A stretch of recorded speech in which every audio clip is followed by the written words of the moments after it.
Bonsoir à tous. Au nom de Hervé Lemoine, je vous souhaite la bienvenue à ces rencontres des savoir-faire sur une thématique que vous commencez à connaître, qu'on a nommée les inspirations lointaines. L'objectif est de faire connaître auprès du grand public, et du public notamment parisien, cette nouvelle politique lancée par les organismes publics français d'envoyer des créateurs, plutôt métiers d'art, design, à l'étranger, et notamment en créant des villas, Villa Albertine, dont on va parler ce soir, et d'autres villas qui sont déjà beaucoup plus anciennes, comme Villa Médicis, Casa Velasquez, Villa Kujoyama, Villa Soagatam et autres. Donc c'est un programme qui permet de valoriser et surtout de faire comprendre la raison du voyage, du déplacement, tous les processus d'étonnement, les processus parfois de découragement, c'est normal, ça fait partie du jeu. Et voilà, donc on est très heureux de pouvoir mener ce dialogue avec des individualités qui se sont confrontées à des champs d'expérimentation, à des champs de recherche, parfois très loin, assez loin, de manière lointaine, comme dans le cas présent en Californie, qui rejoint une actualité à plusieurs niveaux. Et donc voilà, j'ai le grand plaisir d'accueillir Garance Morer, qui est donc designeuse, issue de l'Annecy Les Ateliers, qui a un parcours de voyage, on peut dire, qui va peut-être nous le raconter, mais qui s'est beaucoup déplacée, aussi bien alors, de façon assez proche dans les Alpes et en Corse, mais aussi au Mexique ou en Hongrie, qui a justement pris prétexte ou pris cause du côté de la côte ouest américaine pour interroger de nouvelles manières de procéder aussi bien sur les métiers d'art que le design. Et ces travaux ont été exposés dans différents endroits, notamment à la Villa Cafroy ou encore à la Villette ou dans d'autres lieux qu'elle va peut-être présenter. Voilà, je lui laisse la parole et vous connaissez la formule. On se retrouve pour des questions à la fin de son intervention. Merci beaucoup Marc pour l'accueil et l'introduction. Merci à tout le monde d'être là. Allons-y. Donc je vais vous parler de mes inspirations en Californie, où j'ai étudié les pratiques de feu intentionnelles dans le cadre de l'enjeu contemporain qui s'appelle les méga-feux. Je vais vous en parler dans un instant, mais avant ça, je vais vous parler de quelques autres projets qui vont peut-être vous sembler très différents les uns des autres, mais qui en fait parlent de la manière dont j'aborde le design et comment je pratique cela de manière située, c'est-à-dire par, pour et avec les territoires que j'explore. Comme ma recherche en Californie la recherche que j'ai abordée en Californie est encore en cours, j'ai pas exactement de pièce finale ou de finalisation à vous montrer, donc il va falloir imaginer ce que je pourrais faire ou ce qu'on pourrait faire à partir de petits exemples que je vous ai concoctés. Donc, ça arrive. Okay. C'est parti. Première étape, on part à Berlin. Je suis installée entre Berlin et la France. Et à Berlin, je fais partie d'une association qui s'appelle la Floating University. Voilà, c'est un lieu qui est très urbain. Et en fait, c'est une infrastructure qui dépend de l'aéroport de Tempelhof. Et c'est une infrastructure qui fait partie du métabolisme de la ville et qui recollecte les eaux de pluie des zones en violet que l'on voit, donc les toits de l'aéroport et les villes autour, et les rues autour, pardon. Et en fait, ces eaux de pluie arrivent dans ce bassin de démodulation avant d'être redéversées dans le reste des canalisations. Et en fait, c'est un projet qui existe depuis 2018 et qui prend plusieurs formes architecturales au fil des années. Et en fait, je vous en parle parce que c'est vraiment un lieu dans lequel les méthodologies, les pratiques et la façon de penser le monde et surtout la question de l'éducation et de la création se fait à partir de ce lieu-là. Donc je vais vous emmener sans rentrer trop dans le détail parce que c'est un projet qui a pas mal de couches, mais en tout cas qui se déploie comme ça depuis quelques années avec des pavillons qui sont construits de manière participative et performative, on va dire, et qui est actionné par une association. On est une 50aine de membres. On s'organise de manière assez fluide comme ça. On a des groupes de travail, un groupe international, et on s'occupe d'ouvrir au public pendant tous les mois d'été. Donc, enfin, c'est pas vraiment les mois d'été, mais les mois où il fait bon vivre à Berlin, donc entre mai et octobre. On ouvre ce site et ça devient un parc. Un lieu d'école, un lieu d'apprentissage, un lieu où on accueille des conférences, des performances, différents groupes aussi d'universités ou de classes, même d'écoles, viennent. Et en fait, cet endroit-là nous permet d'étudier la question de notre façon d'envisager la nature, non pas comme en opposition à la culture, mais vraiment dans cette idée de nature-culture. Troisième paysage, où en fait les questions urbaines et modernes de toxicité, de pollution, en fait sont tissées dans les relations naturelles et humaines.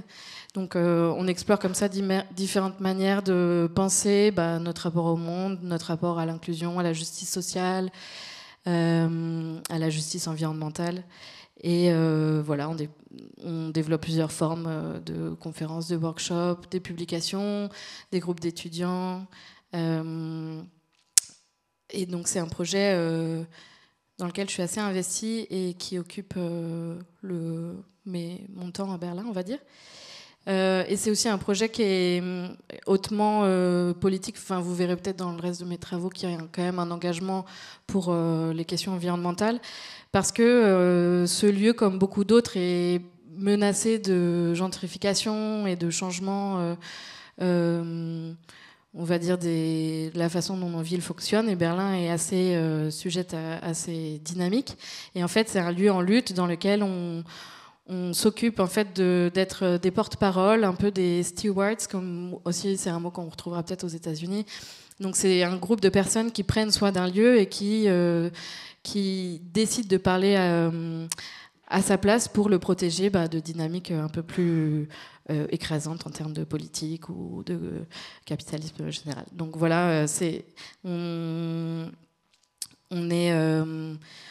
un projet qui est reconnu, c'est un projet d'architecture qui a gagné le Lion d'Or de la Biennale de Venise, mais c'est aussi un projet qui, au sein des politiques locales de Berlin, a perdu tous ses financements et qui aujourd'hui essaye de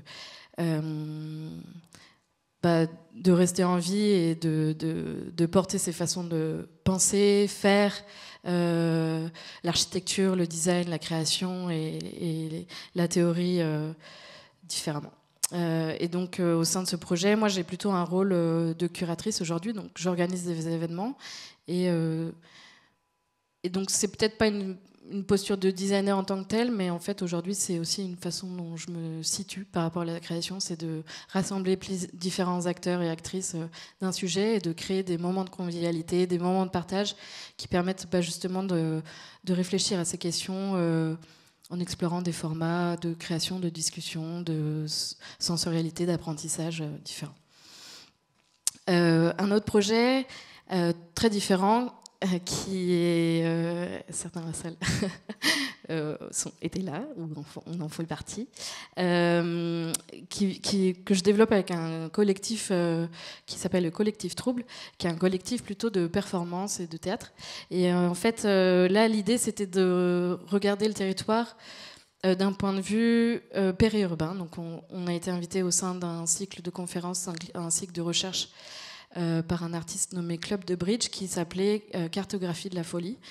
Donc c'est une zone qui est située en périphérie de Poitiers, ça s'appelle la Folie.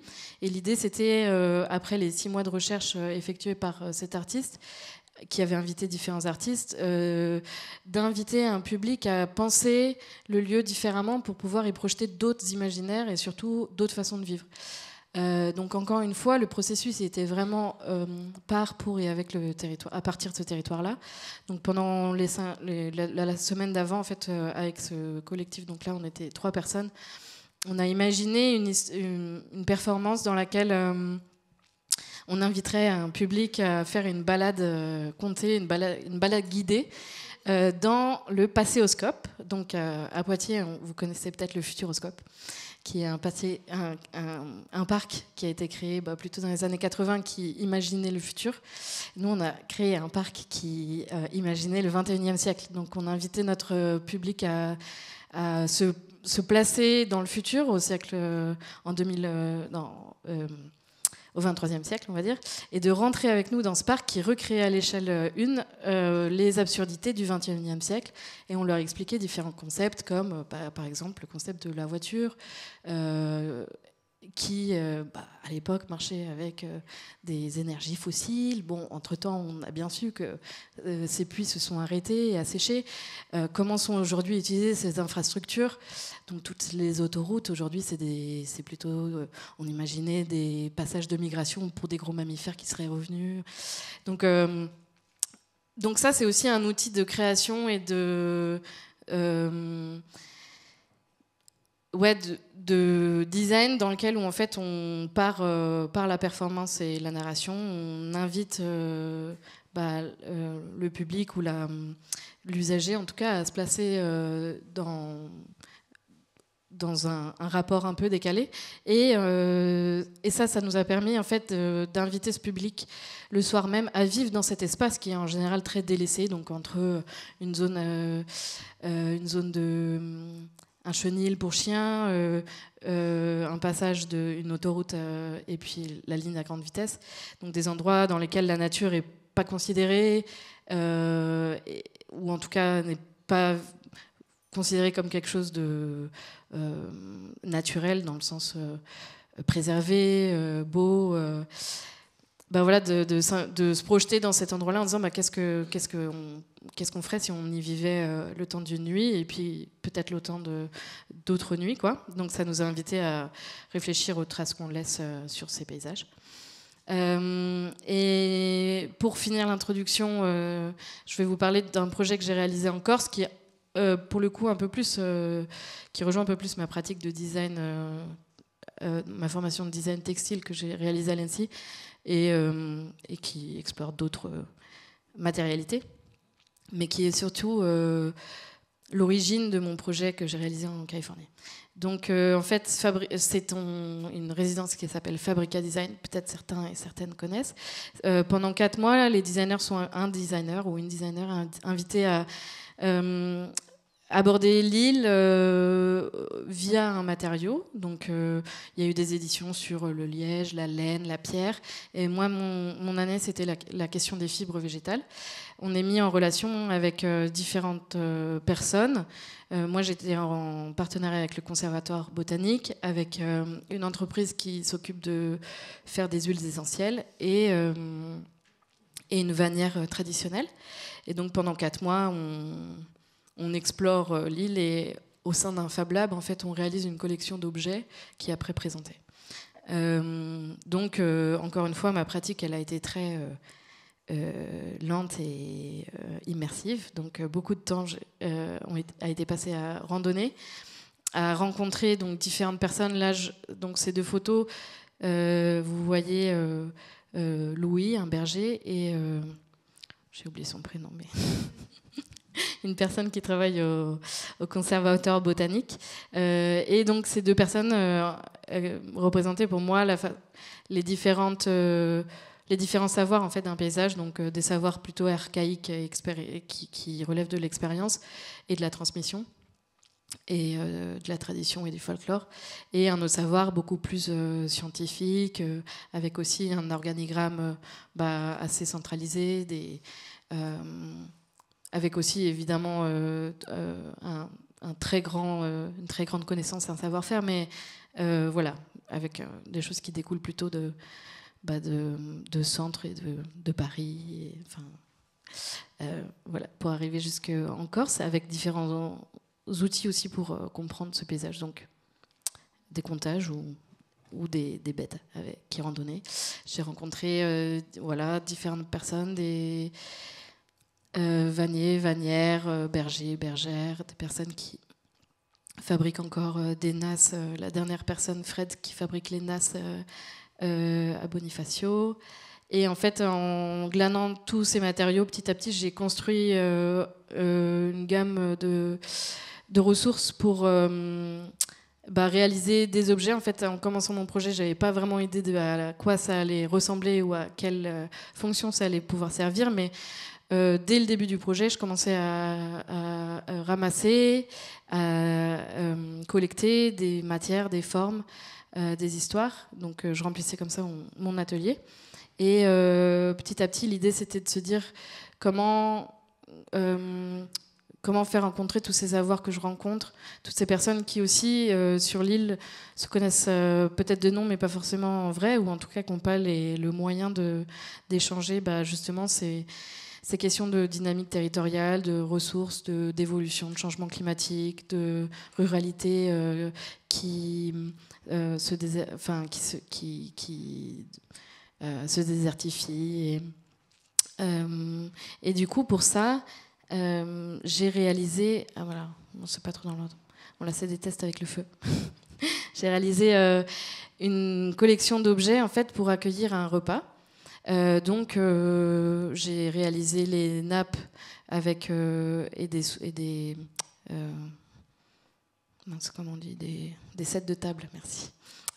À partir soit de laine corse teintée avec les différents végétaux, soit du coton ou du lin teinté aussi avec ces végétaux. J'ai collaboré avec un céramiste pour réaliser des pièces à base de cendres, en fait. Donc c'est le premier moment où j'ai commencé à vraiment utiliser le feu, ou les restes de feu de ces incendies que je voyais en fait se développer sur le territoire et dont les gens parlaient beaucoup, les bergers parlaient beaucoup. Hautement politique, sujet hautement politique en Corse. Donc avec les cendres réalisées, des émaux de céramique. Et en fait, l'idée, c'était d'inviter les personnes à, pouvoir boire, par exemple, une infusion de romarin dans une tasse avec des cendres de romarin. Donc en fait, les cendres que j'ai utilisées, c'était à la fois des cendres de restes d'incendie, mais c'était aussi les ressources, les drèches de la distillerie d'huiles essentielles. Comme j'ai essayé de réutiliser ça, par exemple, en bioplastique ou en teinture, mais comme les drèches avaient été très épuisées, il restait plus grand-chose à en faire, et donc en les réduisant en cendres, après, j'ai pu en faire des émaux. Et puis, réinterpréter des formes de ces traditions. Donc là, on voit l'exposition à la fin de ces 4 mois, mais ce qui m'intéresse surtout, c'est en fait la fête des plantes qu'on a organisée quelques mois plus tard, qui était du coup une activation de ce projet avec différentes balades dans le territoire. Certaines étaient menées par, vous voyez là, Francesca, qui est... une bergère, fille de berger, et qui connaît toutes ces traditions et tout le nom des plantes en Corse et leurs usages médicinaux ou comestibles et tout ça. Et puis d'autres balades avec le conservatoire, plutôt pour comprendre, par exemple, là on s'était penché sur la question de la géologie de la Corse, parce qu'à cet endroit-là, à Corté, il y a 2 plaques tectoniques qui se rencontrent et que c'est assez intéressant en termes d'espèces qui se développent et tout ça. Donc le public comme ça choisissait ses balades ou faisait l'une puis l'autre, et on se retrouvait après dans le musée de la Corse. On a exploré avec les commissaires, on a sorti quelques pièces des réserves, et on a exploré la question de l'artisanat et de quelles pièces sont encore possibles de faire avec les ressources en vue du changement climatique.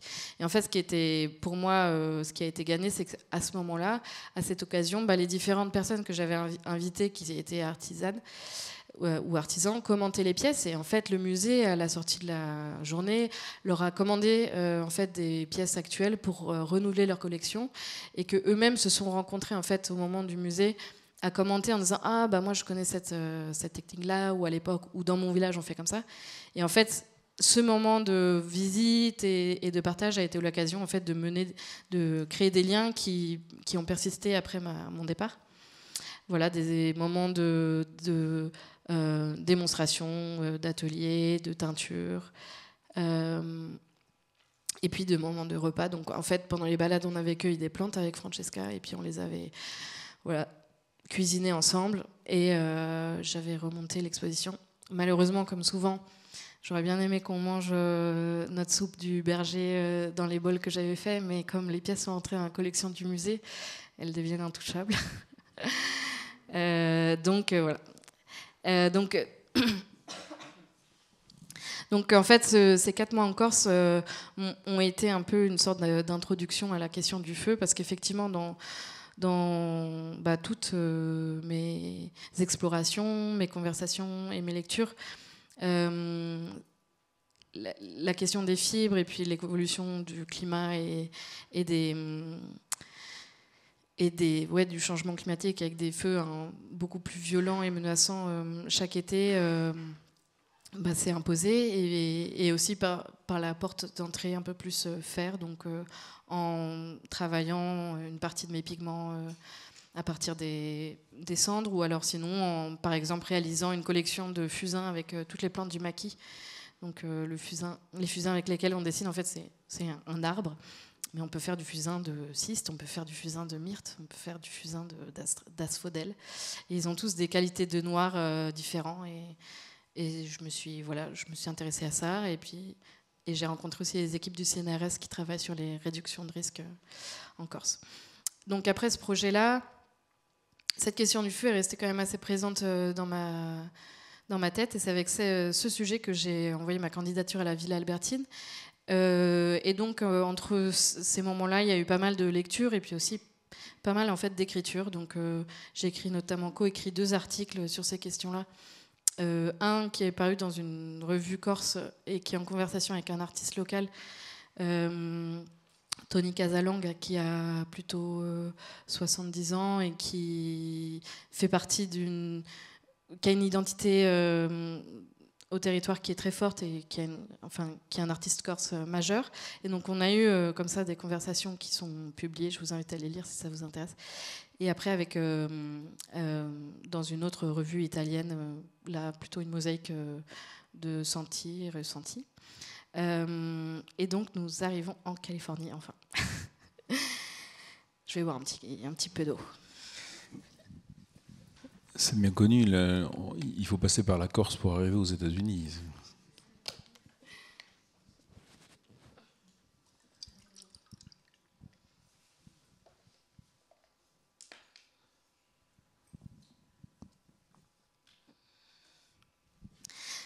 Donc voici la Villa Albertine de San Francisco, que certaines co-résidentes dans le public, Indiana et Julia, connaissent, puisqu'on a vécu ensemble dans cet appartement. Donc, comme Marc le disait, la Villa Albertine, c'est un projet de la diplomatie française qui invite des artistes de tous bords à résider et à faire des résidences d'exploration. Donc là, pour le coup, contrairement par exemple à la résidence Fabrica Design, l'idée c'était pas de créer une collection d'objets ou même une pièce, mais vraiment d'explorer. Donc c'est pour ça que j'ai réalisé quelques échantillons, mais que c'était plutôt une résidence de prise de contact et d'immersion et d'inspiration. J'ai décidé donc de travailler sur cette question des feux avec une approche centrée sur la question des feux intentionnels. Donc en fait, on va en parler. Avant de parler, je vais vous donner quelques idées, quelques concepts, chiffres clés. Je pense qu'on sait tous que le changement climatique amène des montées de température qui sont assez drastiques, amène des temps de sécheresse qui sont de plus en plus longs et qui changent vraiment la façon dont nos écosystèmes sont résilients.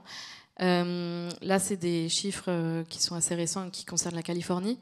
Donc on voit les températures annuelles qui sont en constante montée, et aussi le nombre de forêts qui brûlent, qui est aussi en montée constante. Alors là, on voit donc, une petite vidéo de la NASA où on voit comment les feux en fait, sont présents sur Terre. Il faut savoir que les feux, ils ont toujours été là. C'est vraiment les incendies sont là, ont été là et seront là. Il faut arrêter de penser qu'on pourra les supprimer. parce que c'est ce qui mène aujourd'hui à des dérèglements qui sont trop grands et qui notamment provoquent les méga-feux. Donc pour ça, on dit qu'on est dans un nouveau régime du feu. En fait, l'aire dans laquelle on vit peut être appelée pyrocène. Donc c'est un nom qui a été inventé par Stephen Pine et puis repris et expliqué par Joël Zask. Le pyrocène, en fait, c'est à la fois, ça fait partie de l'anthropocène. C'en est une conséquence et en fait ça se nourrit en boucle. Le pyrocène, donc c'est l'ère du feu, et c'est défini dans le. En fait, c'est défini par le fait que les feux qui ont le plus d'impact ou les feux les plus présents sur Terre sont des feux humains et sont les feux en fait de combustion d'énergie fossile, et que ces combustions-là provoquent d'autres types de combustion et dérèglent en fait tout le cycle de feu.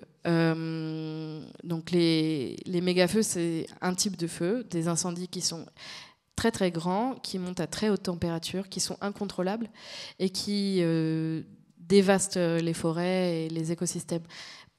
Pas chaque incendie est aussi dévastateur qu'un méga-feu, et on a cru qu'il fallait supprimer les feux et tous les incendies, mais on s'est mis un peu le doigt dans l'œil. Et aujourd'hui, en fait, on apprend qu'on a besoin de laisser certains feux brûler, ou en tout cas, on apprend aussi qu'on a besoin de mettre le feu de manière contrôlée à différents écosystèmes. Et ça, on l'apprend de différents types de savoirs qui sont traditionnels, notamment chez les natives américains, mais aussi en Europe, c'est des savoirs qui sont détendus par le système agropastoral, par les bergers, par des agriculteurs, agricultrices. Donc là, on voit que, en fait, aux États-Unis, ce qui m'a intéressé, c'est que la question de ces feux et de comment il a été supprimé, en fait, des écosystèmes, c'est assez récent. Pendant toute la période où la Californie était le territoire amérindien, avec énormément de tribus. Enfin, c'est un des endroits aux États-Unis avec le plus de nombre de tribus différentes. C'est un lieu qui est extrême. On pensait que c'était le Nouveau Monde, que personne n'y vivait. C'est faux. Enfin, c'était un des lieux avec le plus de concentration humaine. Et en fait, à l'arrivée des colons européens, il y a eu vraiment cette vision de nature luxuriante, magnifique, en disant, voilà, c'est une nature sacrée. Ça a été aussi un peu le début de l'idée du concept de wilderness, des grands parcs nationaux. En fait, et donc dans notre conception, dans la conception européenne ou eurocentrée de l'époque, la nature, c'était soit quelque chose de sacré qu'on ne touchait pas, soit une ressource. Mais quand ils voyaient des groupes natives à ce moment-là mettre intentionnellement le feu aux forêts, ils pensaient que c'était un sacrilège, à la fois un sacrilège donc, qui va à l'encontre de cette idée de sacré, mais surtout une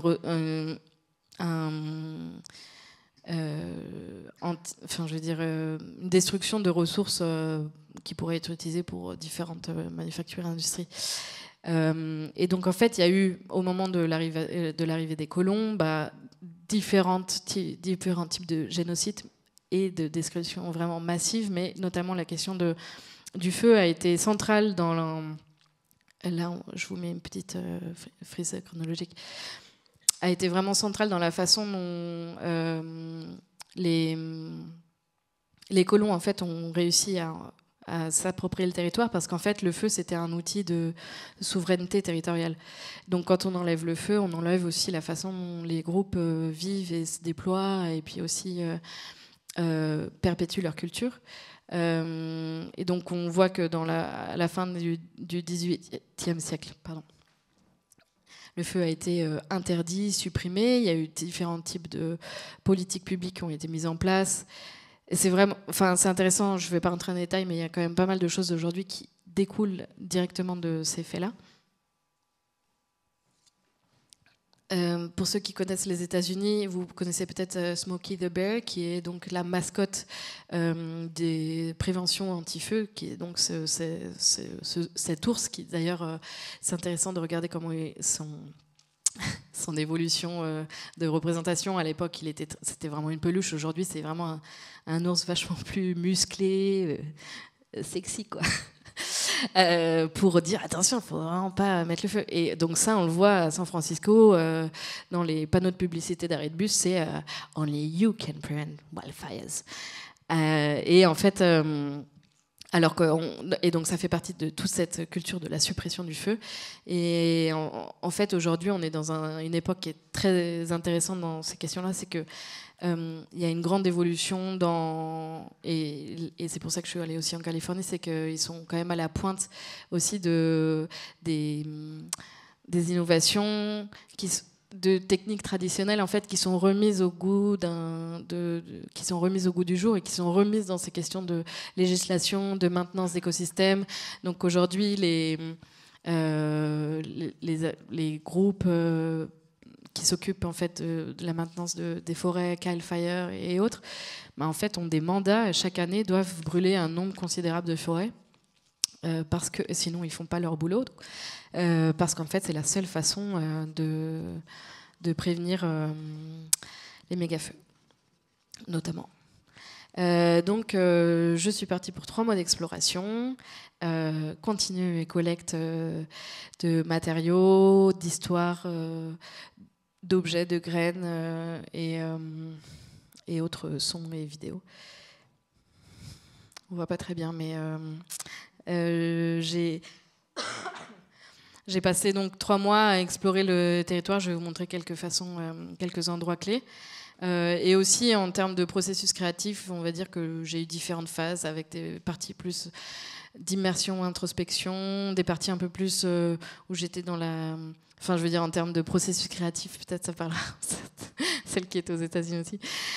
On se pose quand même pas mal de questions dans ces endroits-là. Déjà, par rapport à notre sujet, mais aussi de se placer dans un contexte qui est si différent en tant que créateur aussi. Voilà, en fait, ça bouscule sur quand même pas mal de champs, donc pas tout est visible, mais c'est une expérience qui est assez marquante dans plusieurs endroits. C'est fait pour. Ouais. C'est super.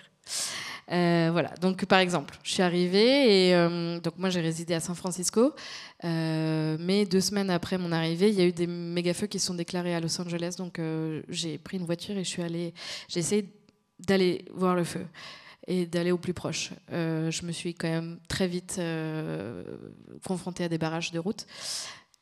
J'ai essayé d'amadouer des policiers, ça n'a pas marché. Mais en fait, j'ai quand même réussi à aller voir des lieux qui avaient brûlé une ou 2 semaines avant. Donc là, ça a été vraiment mon première... Ces lieux s'appellent en anglais des burn scars, donc des cicatrices de feu.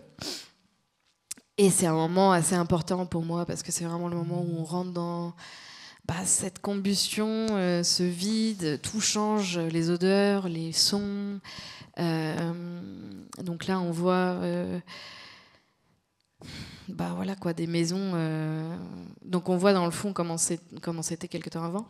Et puis on voit les fondations des maisons, les voitures. Il reste que le minéral, quoi. Donc métal et pierre, et puis tout le reste est fondu. Il y a des moments où sur la route, on retrouve des espèces de rivières d'aluminium qui sont en fait les moteurs des voitures. Et puis surtout on voit cette forêt aussi, donc là on voit aussi plein d'autres signes qui nous interrogent. Là par exemple ces rubans roses que j'ai retrouvés tout au long de ma recherche, en fait c'est des rubans qui permettent aux équipes qui nettoient ou qui arrêtent le feu de communiquer en disant on est passé là, on n'est pas passé là, tout ça. Mais c'est assez marrant de voir ces rubans vraiment assez enfantin, quoi, au milieu de ces paysages. Mais on se rend compte aussi que quand même dans les lieux, je veux dire la forêt qui brûle, on retrouve aussi quand même pas mal de plantes où on sent qu'elles ont une résistance au feu qui est assez grande. D'ailleurs, En Californie, c'est un climat méditerranéen, donc un peu comme celui qu'on a dans le sud de la France. Et beaucoup des espèces qui poussent dans ces écosystèmes sont pyrophytes. Donc en fait, c'est des espèces qui à la fois dépendent, mais sont adaptées au feu. Et donc elles ont des techniques de dispersation. Donc leurs graines s'ouvrent ou germent juste après le passage d'un feu, ou alors elles ont, si c'est des arbres par exemple, des écorces qui peuvent absorber très bien des feux. Donc en fait on voit que c'est des zones qui ont brûlé régulièrement. Donc ça c'est vraiment des indicateurs en fait que ce sont des zones qui brûlent régulièrement. Et là où en fait on passe dans un déséquilibre, c'est que ces méga-feux sont tellement chauds et restent tellement longtemps qu'en fait ils brûlent jusqu'à plusieurs mètres dans le sol. Donc on voit, vous verrez plus tard, j'ai fait des collections de sols calcinés, donc on appelle les différents niveaux en disant ah tu verras ça c'est une burn scar qui est rouge ou blanche, là c'est vraiment niveau maximum quoi. Il reste plus rien dans le sol, donc en fait après ça il n'y a plus grand chose qui peut pousser, malgré que les espèces en soi soient adaptées quoi. Une autre partie de mon travail m'a amené à regarder les pratiques de feu intentionnelles. Donc, alors, dans cette grande famille que j'ai appelée, moi, pratiques intentionnelles, en fait, il y a plein de différents feux. Donc, il y a des feux contrôlés, il y a des feux prescrits, il y a des feux dirigés, il y a des feux culturels, il y a des feux traditionnels. Et donc, chacun a un peu sa petite différence. Ça va, on va dire, du plus efficace au plus culturel, avec culturel dans l'idée que en fait le feu permet donc à l'écosystème d'être régénéré, mais surtout à une culture humaine de continuer. Donc par exemple c'est pour la plantation ou pour la récolte de certains éléments naturels qui soit sont utilisés en nourriture, soit en artisanat. Donc par exemple, il y a beaucoup chez les natives, par exemple, utiliser le feu pour permettre aux pousses de plein de fibres de pousser toutes à la même taille et assez, parce que en fait, quand un feu passe, par exemple, je sais pas. Les saules, ils vont faire des rejets ils vont tous arriver en même moment et puis ils poussent assez vite et ils sont très flexibles. Donc en fait, ils arrivent quelques mois plus tard et ils ont avec ça une production de matériel homogène et très adaptée à leurs besoins. Et donc il y a ça pour l'artisanat, mais aussi pour la nourriture, pour la médecine. Et donc tout ça, c'est des savoirs que j'ai explorés en rencontrant des personnes, en lisant des livres et tout ça. Donc là, c'est un peu ce que je vous disais, des espèces pyrophytes. Là, c'est une pomme de pin qui s'ouvre uniquement et qui libère ses graines uniquement quand une certaine température est arrivée. Là, c'est un feu... donc, ah oui, je suis allée faire une formation en feu contrôlé. Donc, c'est des TREX, Training Exchange. Et là, on était sur la terre des Mechoopta, qui est une tribu... qui est dans le Butte County, donc un peu plus au nord en Californie. Et donc là, c'est apprendre. C'est assez beau. Ce concept des treks, en fait, c'est organisé par des. Alors là, c'est la farandole des anagrammes, des acronymes, pardon. Ils adorent ça. C'est les PBA, qui sont des Prescribed Burn Association, donc des associations de feu prescrits. Et en fait, c'est vraiment. Quand je suis entrée dans ce réseau des PBAs, je me suis vraiment rendu compte que cette recherche et cette pratique de feu intentionnel fleurit énormément en Californie et elle est portée par différents types d'interlocuteurs. C'est ça qui est intéressant, c'est qu'il y a à la fois des personnes qui sont des sapeurs forestiers ou qui font partie des communautés, de scientifiques qui font la maintenance d'écosystèmes, mais aussi avec des personnes natives, mais aussi avec juste des curieux, curieuses, des voisins qui se disent ah, effectivement, chez moi il y a eu un feu il y a 2 ans, parce qu'en fait en Californie ça brûle tellement tout le temps que chaque personne que tu rencontres a au moins une histoire à raconter autour d'un grand incendie, et du coup il y a une sorte de conscience aussi ce sujet est beaucoup plus dans les conversations domestiques et donc en fait dans ces associations il y a plein enfin, c'est accessible à tout le monde, quoi. Donc les gens se retrouvent, ils vont faire des formations et petit à petit ils gagnent en grade, ils gagnent des certifications et en fait ils peuvent comme ça aller brûler. Donc aujourd'hui c'est intéressant de voir aussi que la législation a évolué et on peut faire des plans de brûlage. Donc on dépose ça comme on déposerait un permis de construire en fait, et voilà, ça a une certaine validité. Il faut se retrouver dans les bons moments pour pouvoir brûler, qui s'appellent des fenêtres de brûlage.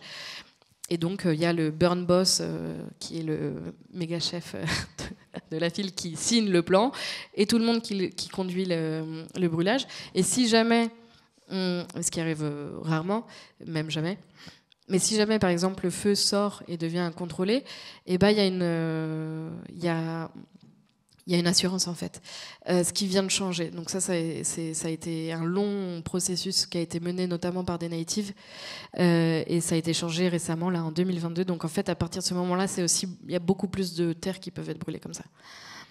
Donc ça, c'est la torche d'allumage. C'est vraiment un des outils principaux de ces feux contrôlés. Mais il y a aussi, donc dans ces formations, on apprend à prendre la météo, à savoir dans quelles conditions on se trouve dans ces burn windows. Ce jour-là, typiquement, on n'a pas pu brûler parce qu'on n'était pas l'hydrométrie était enfin, il faisait trop sec et le vent venait de tourner, donc on a reçu un drapeau rouge. Donc en fait, on n'a pas pu brûler, mais quand même, on a utilisé toute la journée pour faire des plans d'attaque, des simulations. Ok, comment on saute sur un feu qui sort de son cadre, comment on l'éteint dans telle ou telle condition. Donc voilà, il y a toujours c'est assez beau, il y a toujours ces grands cercles de briefing et débriefing. Et là, après, j'ai aussi assisté à un feu culturel. Donc là, il est appelé culturel parce qu'il est fait notamment par Terra, qui est une association intertribale, on va dire. Et il est culturel parce qu'aussi là l'idée c'était donc on a brûlé un champ dans lequel il y avait pas mal vous voyez ces arbres, c'est des chênes, et en fait les glandes des chênes étaient infestées de petits parasites, et en fait le fait de brûler, la fumée monte, les parasites tombent, et comme les flammes passent dessus, voilà, en fait on peut là, ça a duré 2 heures, alors que c'était quand même assez grand. En 2 heures, on se débarrasse d'un nombre de parasites énorme. Donc, en fait, c'est pour ça que c'est une pratique qui est pas juste. Quand on voit la façon dont les feux contrôlés sont faits, feux contrôlés, c'est souvent, on fait du fuel reduction. Donc, c'est la réduction de combustible. On brûle tout l'amas d'arbres qui n'a pas brûlé depuis des années, puisqu'on a empêché le feu de venir, pour que quand le feu incontrôlé arrive, il puisse pas rentrer en intensité trop grande, c'est-à-dire qu'il passe très vite comme ça dans la forêt et qu'il limite les dégâts. Donc ça, c'est le feu très institutionnel, celui que Cal Fire est censé faire. Là, c'est très différent. En fait, cet endroit-là, il n'y a pas de combustible accumulé, mais il est question de se débarrasser de cette espèce envahissante avec le feu, qui est donc un outil de gestion de territoire. Voilà, donc là, j'ai commencé avec les casques et tout ça.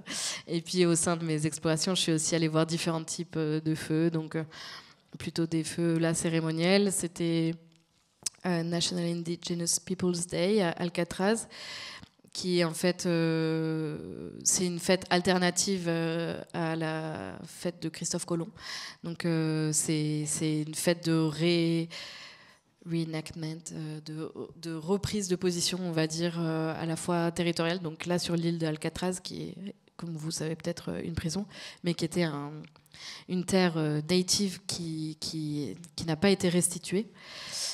Donc voilà, là, c'était une cérémonie assez belle. Une grande communauté aussi latino à San Francisco, en Californie en général, avec du coup d'autres types de cérémonies sur ces questions de communautaire, spiritualité. Donc là, c'est Dia de los Muertos.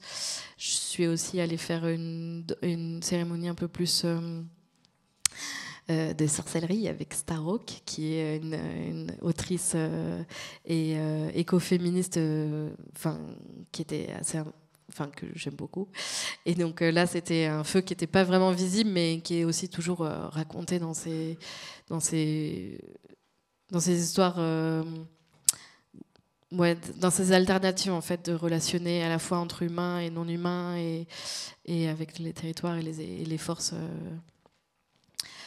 En fait, j'ai rencontré vraiment énormément de gens. Ça, c'est un truc qui est à la Villa Albertine. Ça permet de rentrer dans des écosystèmes par une porte royale. Et donc, en fait, on est présenté très rapidement à des personnes qu'on étudie en fait à l'école et voilà, en fait, on a des conversations avec eux. C'est super chouette. Non, mais là, notamment, j'ai rencontré Annie Sprickles et Beth Stevens, grâce à Julia, qui sont du coup un couple d'artistes qui travaillent sur la notion d'écosexualité. Donc, en fait, c'est et puis c'est assez marrant parce qu'on est aux États-Unis et donc il y a quand même, toute une manière de faire l'art et faire la culture qui est quand même assez différente. Et là, c'est une façon très, très positive, joviale, mais surtout aussi très alternative dans nos relations avec les écosystèmes. Donc, elle considère qu'il faut... En fait, elles prennent un contre-pied un peu en disant, voilà, si on ne va pas dire que la Terre, c'est notre mère, donc c'est pas la Terre-mère, la Pachamama. En fait, on va dire que la Terre, c'est notre amant ou notre amante.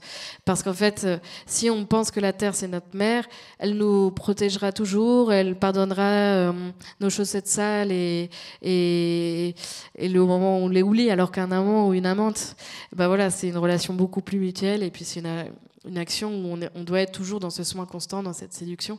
Et donc, en fait, elle, au sein de ce mouvement, elles font des cérémonies où elles se marient avec un élément. Donc là, en fait, elles se marient avec le feu, parce que le feu a failli détruire leur maison en 2020. Il y a eu un des méga-feux, le CZU Fire, qui a presque brûlé leur maison entre Santa Cruz et San Francisco.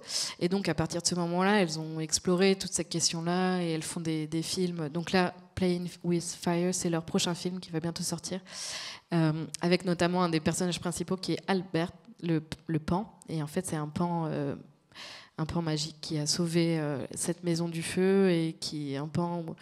Enfin bref, je l'ai rencontré et depuis, il s'est fait manger par un mountain lion et c'était super. C'était vraiment pour moi, ça fait partie des rencontres les plus importantes. De temps en temps, c'est pas des artistes très connus, c'est des animaux aussi.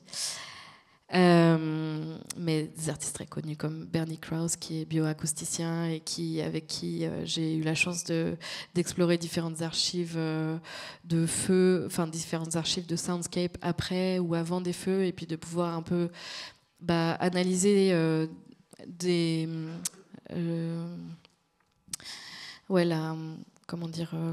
dynamisme d'écosystèmes au fil des années au vu de ces spectrogrammes, du coup, savoir s'il y avait plus ou moins d'insectes ou d'oiseaux surtout. Visite de laboratoire. Et puis donc là, c'est classé, mais tout se fait en même temps en général. Donc là, j'ai continué à collecter des matériaux dans les différents endroits où j'allais. Et j'ai eu la chance de développer un partenariat local avec CCA, donc California College of the Arts. Et donc j'ai pu utiliser leurs ateliers. Donc là, j'ai fait mes tests de céramique pour continuer de mapper, on va dire, les différents minéraux qui sont contenus dans les cendres des différents espaces, enregistrement de sons, collecte de matériaux, collecte aussi de motifs, pas seulement des motifs visuels en tant que designer textile. Il y a toujours cette question du motif qui se répète, mais là c'est vraiment cette question du motif comme cycle de construction, de connexion, et donc notamment cette question de la spirale avec... en fait, je ne vais pas entrer dans les détails, mais au fil de mes lectures et dans ce que je voyais, c'était quelque chose qui habitait un peu mon travail, donc qui se retrouve de temps en temps, sans que ça soit très explicite sur des formes, on va dire. Des tests aussi que j'ai réalisés dans les ateliers de CCA avec de l'émail de métal à partir de cendres. Donc tout ça, c'est plutôt des enfin, je veux dire, en termes de design, c'est des premières actions de récolte de matériaux et comment dire, de premier jet de forme, mais ça n'a pas abouti plus que ça.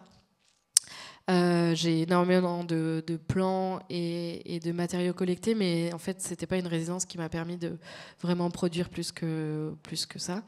J'ai fait quand même pas mal d'expérimentations à partir de pigments et de cendres pour faire mes encres, pour pouvoir sérigraphier ou pour pouvoir peindre. Donc après, c'est ce qui se retrouvait un peu dans mes carnets, quoi.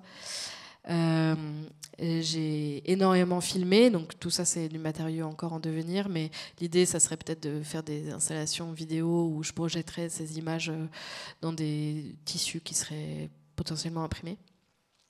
Et en fait, à la fin de ma résidence, j'ai réalisé, on a co-organisé un événement qui s'appelait Visiting Fire à CCA avec une table ronde avec différentes personnes que j'avais rencontrées.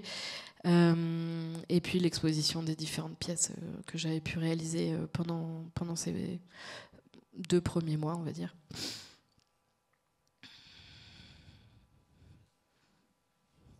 Des intentions. Pas mal d'apprentissage de tech. Tech, c'est Traditional Ecological Knowledge. En fait, ça m'a vraiment fait penser... Enfin, j'aime à penser high-tech et low-tech, mais ça serait le tech, TEK.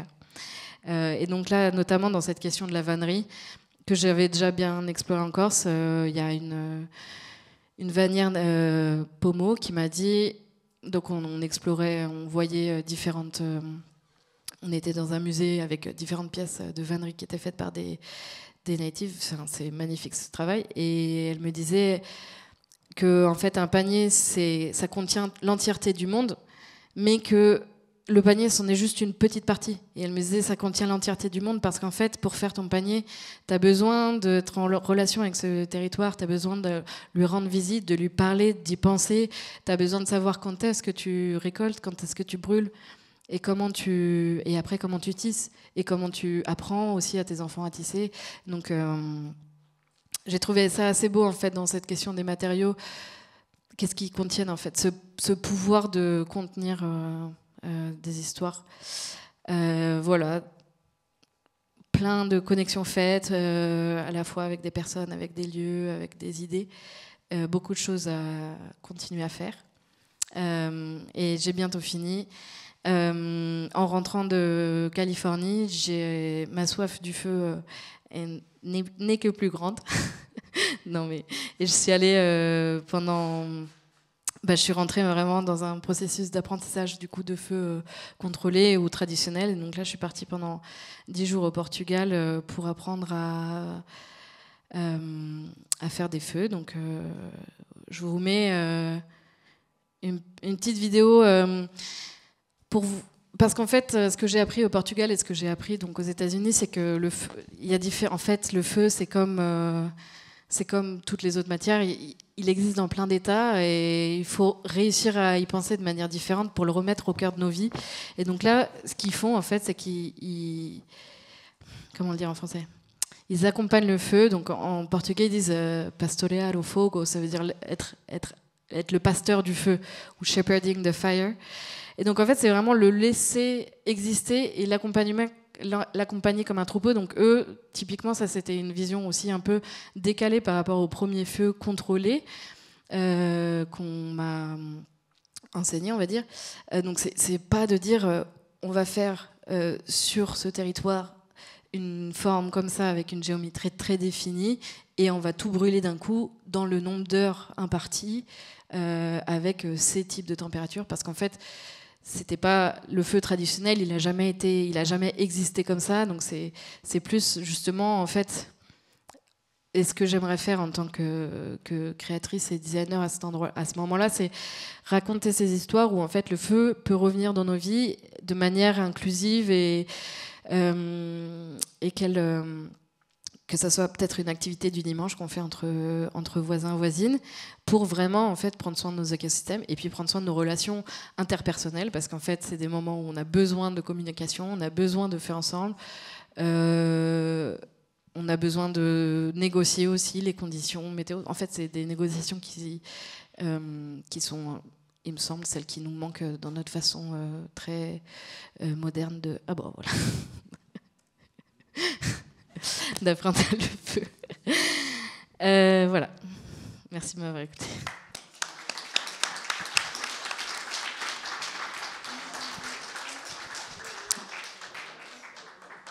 Merci Garance de nous avoir réchauffés, si je puis dire.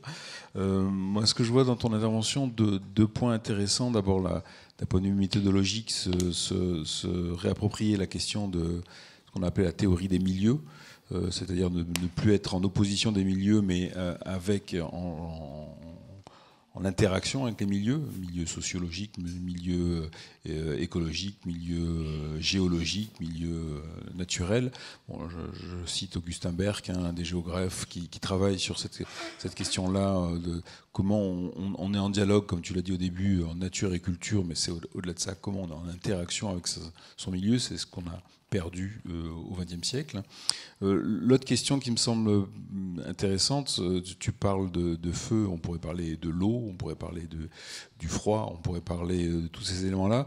C'est comment notre représentation, alors là qui est, j'allais dire, très très ancienne, qui remonte à l'Antiquité, a fantasmé la nature, dans tous les sens du terme, et comment justement sa réappropriation, c'est aussi en prendre les aspects négatifs ou les aspects entre guillemets dangereux pour l'homme, et comment justement faire avec.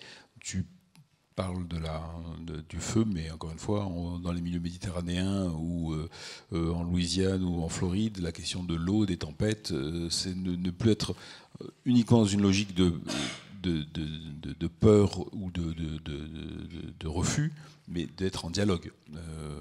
Donc voilà, c'est toutes ces questions qui sont posées.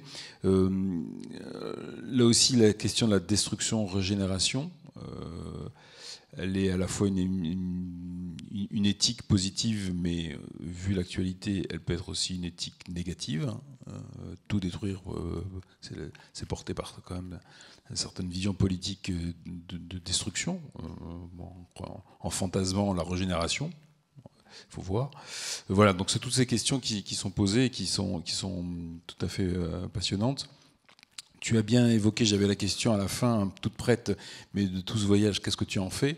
Et là, tu as bien vu que c'est un processus d'introspection et de dialogue avec différents territoires, différents milieux. Et donc, on voit bien que le processus est long, et le processus d'interaction. Et voilà, il me semble que j'allais dire la délocalisation dans du lointain t'a permis de se poser un peu plus proche. Alors moi, ma première question, c'est en Europe, cette technique-là, tu en as parlé, alors on le sait qu'il y a notamment en Méditerranée, en Corse, en Espagne, avec des débordements de feu pas toujours contrôlés. Quelles sont les pratiques en Europe de ces feux contrôlés ? Merci de poser la question parce qu'effectivement, je pense que j'ai oublié d'en parler, mais on en parle maintenant. Effectivement, non, mais je pense que c'est important de dire que effectivement, ces voyages qui permettent d'aller loin, c'est finalement pour mieux rentrer et se poser des questions localement. Et en fait, aussi la question de la légitimité de l'action à développer en Californie, ça fait partie des questionnements qui m'ont accompagnée en tout cas pendant toute ma résidence.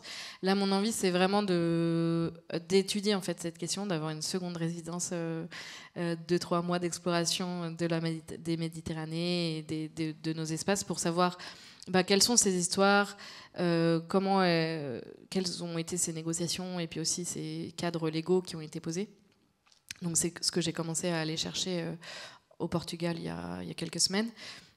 C'est vraiment de savoir qu'est-ce qu'on peut faire pour justement se réencycler avec le feu et pouvoir lui permettre de prendre une forme qui soit bénéfique et puis nous de regagner nos relations et surtout notre pouvoir de bien vivre en fait dans ces écosystèmes. Et la question de l'eau, par exemple, c'est marrant, mais avec tous mes travaux passés, j'étais plutôt proche de la question de l'eau et d'un coup j'ai eu l'impression de faire un bond très lointain. En fait, pas du tout. Les questions sont extrêmement proches. Et effectivement, c'est les mêmes avec des visages différents, mais même au niveau de la topographie, la façon dont les feux se développent et voyagent sur les écosystèmes dans les territoires, c'est toujours en remontant les bassins versants. Donc en fait, on est sur les mêmes lignes, mais avec différentes directions, on va dire. Mais oui, là, la question, pour moi, c'est vraiment de savoir qu'est-ce qui est possible de faire en Europe et en France, notamment dans le sud de la France, sachant que aussi ces lignes de climat méditerranéen remontent et qu'en fait, dans quelques années, dans 50 ans, la Méditerranée ira peut-être jusqu'à Paris. Comment on fait Comment on fait pour changer aussi les politiques publiques, arrêter d'avoir des financements qui investissent sur des canadaires, plutôt comment mettre en place des réseaux d'associations, des réseaux d'apprentissage communautaire, comment on rend ça... Les politiques publiques ont généralement tendance à guérir, alors qu'il faut aussi prévenir. Voilà. C'est pas l'un ou l'autre, je crois que c'est les deux en fait. C'est guérir et prévenir. Et la prévention, c'est bien le désherbage, le feu, et après guérir quand ça se déclare, quoi. Oui, mais bon, en fait, sous couvert de vouloir guérir, on supporte une économie qui est extrêmement lucrative. La question de la guerre du feu, enfin, c'est comme la guerre tout court, c'est énormément d'argent investi et finalement des bénéfices qui sont pas redistribués. Donc, c'est pour ça que c'est aussi un sujet, à mon sens, hautement politique et qui vaut le coup d'être exploré sous cet angle-là communautaire. J'ai trouvé dans ces réponses-là une envie réelle d'être ensemble avec le territoire et pas effectivement effectivement il nous faut des deux, mais avec un cœur qui balance plutôt d'un côté que de l'autre.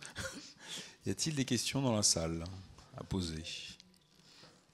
Le séjour était de quand à quand? De septembre à fin novembre, donc je suis rentrée il y a... Donc la bonne période des feux, il me semble. Oui, justement, j'ai choisi cette période-là parce que c'était à la fin, la fin, c'est censé être la fin de la période des méga-feux, mais on a vu que ça ne s'arrête pas, il y en a en janvier, et le début de la période des feux contrôlés. Une question, on va vous apporter un micro.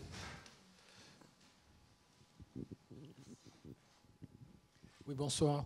Je ne suis pas sûr d'avoir bien compris en quoi ça consiste, le feu rituel des Amérindiens. Et comment faisait-il pour le contrôler? Aujourd'hui, on a des moyens, mais à l'époque, un feu qui démarre, surtout en période sèche, quels moyens avait-il pour le garder sous contrôle? Et quelle était la finalité?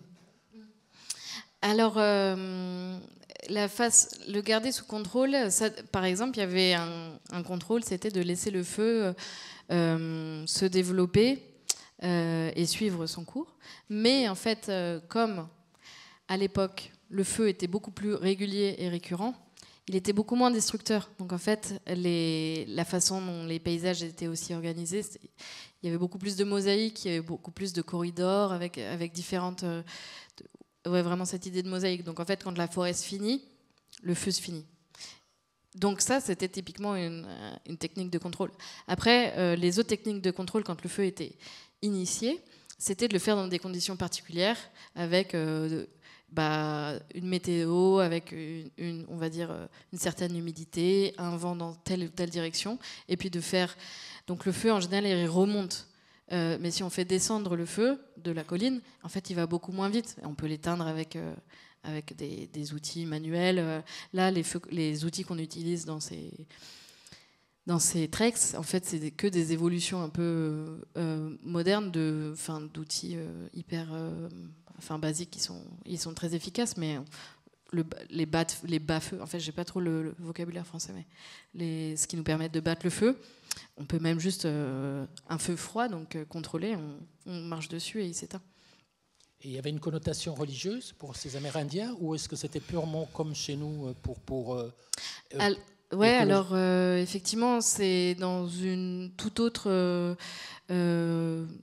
relation en fait à l'écosystème. Donc le feu, c'est pas une personne. Enfin, je veux dire, c'est de temps en temps, ça dépend. Il y a aussi énormément de variations en fonction de quel groupe on parle, mais pour certaines tribus, le feu, c'est une personne, c'est un ancêtre. Pour d'autres, c'est une énergie vitale. Donc, c'est vraiment, effectivement, ça fait partie d'une spiritualité. Et c'est aussi, pour eux, ce que je racontais, c'est vraiment une manière d'exister en tant que groupe, c'est-à-dire qu'ils avaient besoin du feu pour, et ils ont, il ne faut pas en parler au passé, besoin du feu pour, par exemple, cultiver un certain type de patates sauvages, donc qui ne germent ou qui germent plus après le passage d'un feu, avec un feu du coup qui est assez rapide, quoi, ou froid, ou enfin il y a plein de façons de le définir. Et donc pour eux, c'était à la fois effectivement une façon de relationner avec l'écosystème, avec un système de pensée, une cosmogonie, mais aussi avec une réalité très pratique de ressources alimentaires. Merci. Il ne faut pas oublier que ces éléments la théorie des éléments, elle est présente en Europe jusqu'au milieu du XVIIe siècle. Hein. C'est pour ça qu'elle nous est proche, en fait. C'est qu'on va se retrouver dans ces sociétés ce qui a été le propre de nos sociétés. On l'oublie un peu facilement, mais cette cosmogonie, hein, le mot est employé, la théorie des éléments, la théorie des saisons, la théorie des humeurs, elle est active en Europe jusqu'à fin du XVIIe siècle, même partie du XVIIIe siècle, donc elle est finalement assez récente. Il y a beaucoup de conceptions autour de l'adéquation air, feu, eau, feu, terre, eau. Voilà, donc ce sont pas des conceptions lointaines et extérieures à nous, en fait. Ce sont des conceptions que l'on a eues, que l'on a parfois encore dans certains territoires, notamment agricoles. Donc voilà, c'est pas des choses qui nous sont complètement étrangères. Une autre question ? Alors, petite question, c'est quoi le projet actuellement par rapport justement à cette vision du feu? C'est le continuer à la fois c'est un apprentissage, mais c'est aussi parce que vous avez évoqué du design. Comment intégrer alors on pourrait ergoter pendant des heures sur la définition du terme design, mais c'est un autre débat, mais du moins comment justement cet apprentissage d'une pratique, d'un territoire, d'une connaissance, quels sont les premiers chemins qui irriguent un processus de design? Alors, je suis actuellement en train de... Enfin, c'est une recherche entamée en cours et que j'espère pouvoir continuer. Donc, assez pragmatiquement, je suis à la recherche de contexte, de bourses et de soutien à la fois institutionnel, financier, mais surtout de contexte pour pouvoir en fait le faire émerger pour un usage qui viendrait donc avec ce contexte. C'est pour ça qu'à mon avis, à ce niveau-là, je me situe plus comme designer que artiste. Enfin, c'est vraiment... Donc en fait, en fonction de avec qui en parler, la forme pourrait être très différente, mais j'ai quand même pas mal j'ai des idées et des pistes à la fois de réflexion et que je développe. J'aimerais notamment continuer à travailler en fait toutes ces collections de matériaux pour formaliser ça dans des objets ou dans des contenants. Donc en fait, l'idée c'est vraiment l'idée générale, c'est quand même de parler du sujet pour faire évoluer les mentalités et se dire j'avais jamais regardé le feu de cette manière-là. C'est vrai qu'on pourrait faire différemment. Et en fait, donc ça, c'est déjà toucher le public ou la société civile de manière assez directe en disant parlons-en, ayons ces conversations. Effectivement, c'est pas si loin de nous. Aussi retrouver en fait ces récits très locaux. Pour moi, c'est important. Donc c'est pour ça que j'ai envie vraiment de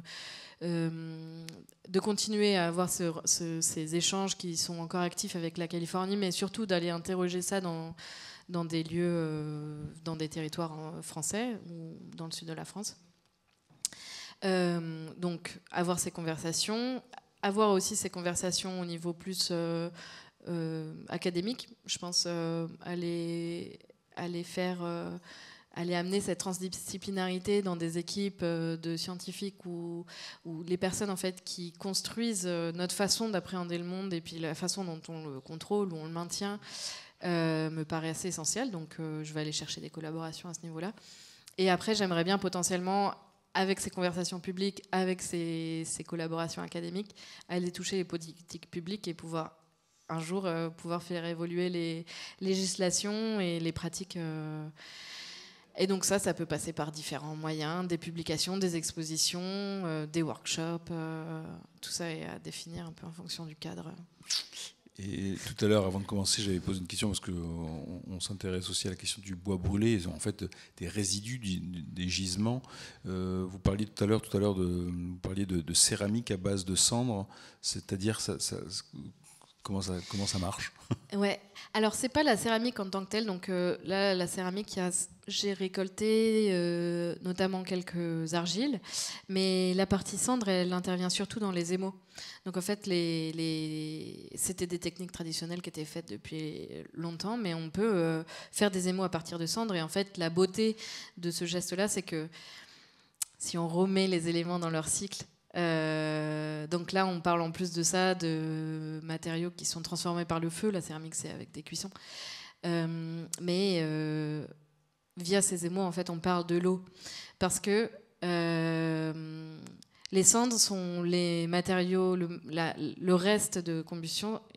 Après qu'une plante est brûlée, il ne reste plus que ses minéraux. Donc en fait, les minéraux, c'est ce qui a été apporté par l'eau.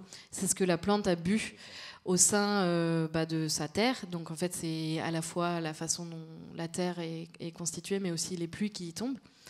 Et donc en fait, ce qu'on révèle à ce moment-là, et donc les différentes tonalités qui peuvent émerger avec les matériaux, avec les émaux, parle de ces teneurs en fer ou teneurs en autres matériaux. Donc il y a aussi plein de recherches actuelles avec des designers super intéressants qui s'occupent intéressantes qui s'occupent de notamment remettre en lumière ou en valeur des matériaux lourds, enfin des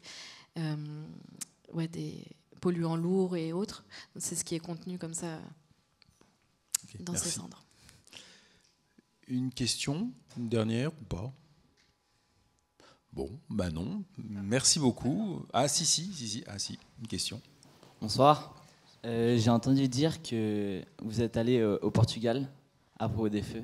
Je voulais savoir si la conception européenne était différente de celle américaine. Ah ouais, alors c'est vrai que c'est assez différent la façon dont les Américains approchent cette question des feux intentionnels en tout cas. Et là, ce qui est beau, c'est que cette pratique des PBAs, donc des associations, c'est quand même né aux États-Unis, c'est très développé là-bas. Mais c'est marrant de remettre aussi en